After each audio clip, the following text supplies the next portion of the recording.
Back with another video showing you a quick trade breakdown that I took today on GJ, which is London session right here. So I trade from 8:30 in the morning to 11:30 also in the morning. So a couple hour period where I designate to the charts. In this period, I'm looking for a trade. Very simple. Stick to my rules. Even if there's trades in New York session, I don't give a fuck. I don't give a fuck. You know the reason why? Because right here onwards, the boy's off the charts. Off. I don't give a fuck what happens after this.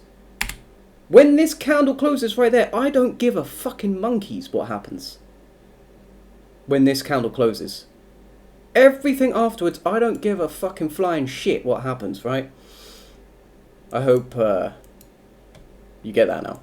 Right, so in London session right here, GJ, which has been coming in clutch this week. I mean, it's only Wednesday, still got 2 more trading days. But so far this week, all I've seen is just clean setups on GJ. That's the only pair that I've seen clean-ish setups, well, the most clean setups. And therefore, we have profited from it from the past 3 days, actually, which is really nice. So I will mark this chart up as I saw this morning. So when I came to the charts this morning, right here, I don't actually get to the charts for 8:30. I actually get to the charts for roughly 9 o'clock. So I was getting to the charts around this candle right here. So tell a lie, let's shave this half an hour off. So I'm only at the charts from 9 till 10:30. So I'm at the charts for 2.5 hours, and sometimes if I take a trade really early, I just take the trade and I'm off.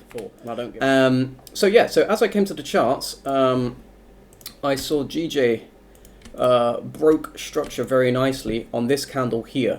And as I said previously, I like to see candle closures above the areas for my break of structure. I don't consider wicks. So this wick right here and this wick right here, I don't give a monkeys about.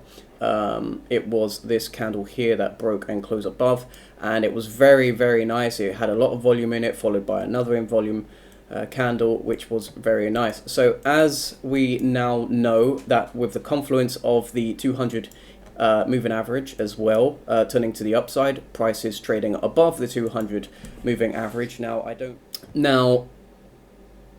I will mark out the area in which I was looking for, right there.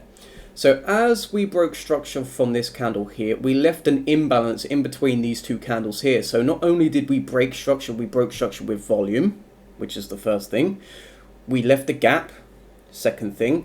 The third thing was there a supply or demand? In this case, we're looking for bullishness, so we're looking for price to continue going to the upside. Therefore, we're looking for demand. Now, what is a demand? A demand is the last downward candle before the upward move.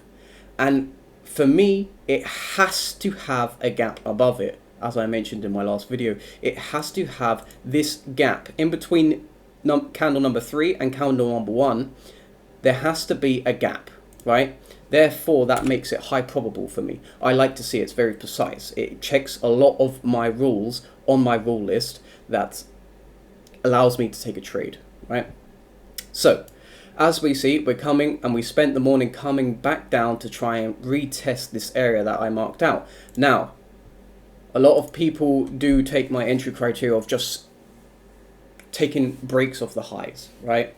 Now, if you took the break of the high on that candle and your stop was below the low, just like that, and you're going for a 1-to-1 for your first take profit, oh damn boy, I don't want to go to the 1 minute chart. There we go.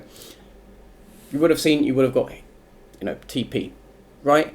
However, I do teach managing risk is a very, very good way to keep your losses small, as I posted on my story.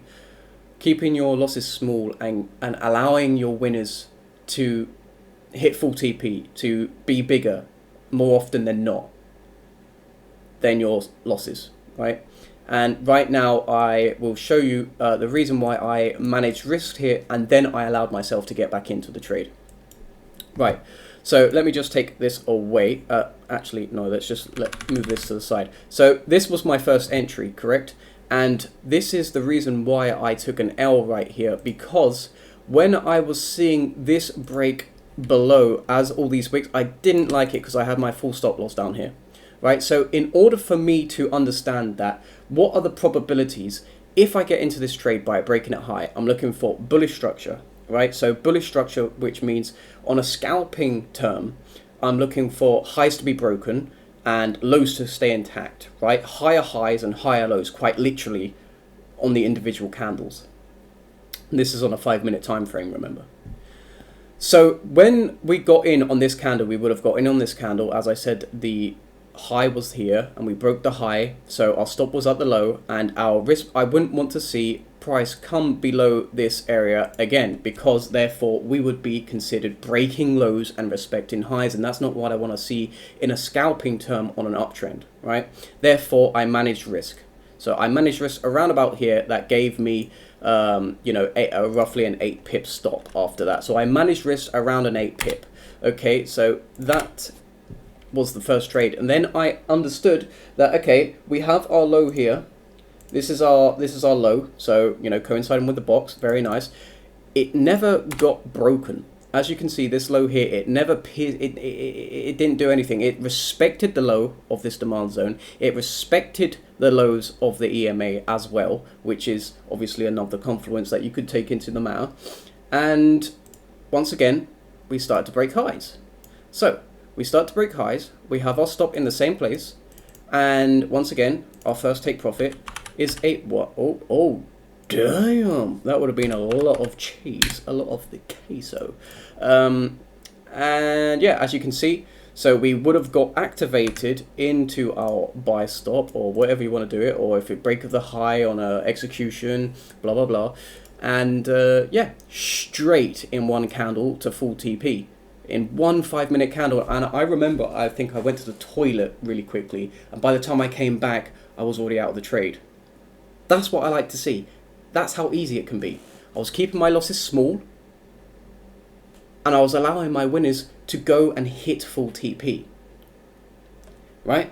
So therefore, that was the trade. That was the 2 trades that you could say 2 trades I took today. One management trade and one full win. And yeah, that's very nice. I completely just fucked up the visual there, which is what you want to see. But yeah, so that was the trade for today.